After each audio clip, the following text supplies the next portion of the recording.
கிராமத்தில் ஒரு பழமொழி சொல்லுவாங்க, மொச பிடிக்கிறவங்க மூஞ்ச பார்த்தாலே தெரியும்னு. அது மாதிரி இந்த கூட்டணி கட்சிகள் எல்லாம் சேர்ந்து மோடியை வீழ்த்தி விடுமா அப்படிங்கிற ஒரு கேள்வியை நீங்கள் கேட்டிங்கனாலே அதற்கு கிடைக்கக்கூடிய பதில் தான் இல்லை அப்படிங்கிறது.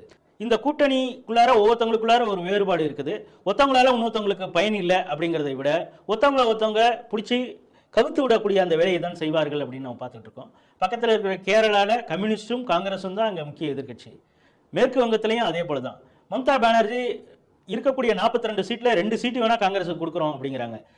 பஞ்சாப்ல இருக்கிற மொத்தம் 13 சீட்லையும் நாங்கள் தான் நிற்போம்னு ஆம் ஆத்மி சொல்லுது.